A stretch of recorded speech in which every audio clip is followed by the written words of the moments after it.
If you are ready for royal drama, climate action, and a future king showing off his football skills in Brazil, then you absolutely need to hit that subscribe button and click the notifications bell icon right now. This is UK Informate, and we are about to break down Prince William's latest global mission that is equal parts environmental crusade and cultural adventure. Let us dive in. Prince William is packing his bags and heading to Rio de Janeiro next week for what might be one of his most significant solo trips yet. This is not just a royal walkabout with polite handshakes and ribbon cuttings. No, William is bringing his Earthshot Prize, his ambitious environmental initiative, to Brazil for its 5th annual award ceremony, and he is doing it with the kind of star power and genuine climate action that actually makes people sit up and pay attention. The future king is on a mission, and Rio is about to get the full force of his green agenda. Now, before you think this is just another royal photo opportunity, let us be clear about what William is actually doing here. His itinerary is absolutely packed with engagements focused on environmental protection and inspiring the next generation of climate leaders. This is not performative activism. This is a carefully orchestrated effort to use his platform, influence, and yes, his future throne to tackle some of the most pressing environmental challenges facing our planet. And he is doing it all whilst managing to squeeze in a bit of football because, well, he is Prince William and football is practically in his DNA. One of the absolute highlights of this trip will see William at Rio's legendary Maracana Stadium. And if you know anything about football, you will know that the Maracana is not just any stadium. This is hallowed ground, the site of World Cup finals, iconic moments in football history, and now, apparently, a Prince of Wales inspiring young people to become environmental leaders. William will be taking part in a Generation Earthshot event, which brings together young people from across the region for a 3-day program designed to sharpen their leadership skills and prepare them for the monumental task of building a greener future. Think about that for a moment. William is not just showing up, giving a speech, and leaving. He is engaging directly with the next generation, the people who will actually inherit the mess we are currently making of the planet, and giving them the tools, inspiration, and connections they need to make a real difference. That is strategic, forward-thinking leadership, and it demonstrates that William understands something crucial. Solving the climate crisis is not just about what his generation does. It is about empowering the generation coming up behind him. But here's where things get properly fun. William, being the avid Aston Villa fan that he is not content to simply stand on the sidelines during his Rio visit.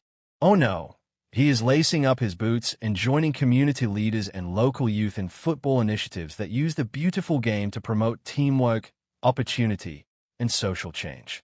Imagine being a young person in Rio and suddenly finding yourself playing football with the future King of England. That is not just a cool story to tell your mates. That is a genuinely inspiring moment that shows how sport can bridge cultural divides and create meaningful connections. Football has always been more than just a game, hasn't it? It is a universal language, a way to bring people together regardless of background, nationality, or social status. By participating in these football initiatives, William is tapping into something genuinely powerful, the ability of sport to inspire, unite, and drive positive social change. And let us be honest, seeing a future monarch get stuck in and actually play rather than just watching from a VIP box is refreshingly down-to-earth. Now, let us talk about the heavyweight environmental moment of this trip. William will be delivering what is being billed as a landmark speech at the United for Wildlife Global Summit.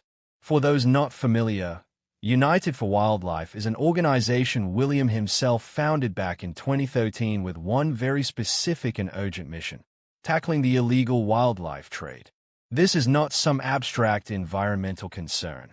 The illegal wildlife trade is a multi-billion-pound criminal enterprise that is driving species to extinction, funding organized crime, and devastating ecosystems across the planet. The summit will bring together an absolutely stellar lineup of global business leaders, philanthropists, and crucially, indigenous voices. That last bit is particularly important because indigenous communities have been protecting the world's biodiversity for centuries, often at great personal cost, and they possess invaluable knowledge about sustainable environmental stewardship. Including indigenous perspectives in these conversations is not just politically correct. It is essential if we actually want to create solutions that work.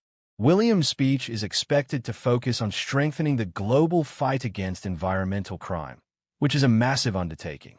We are talking about everything from illegal logging and poaching to the trafficking of endangered species. These activities are not just environmentally catastrophic. They are also deeply intertwined with corruption, violence, and the exploitation of vulnerable communities.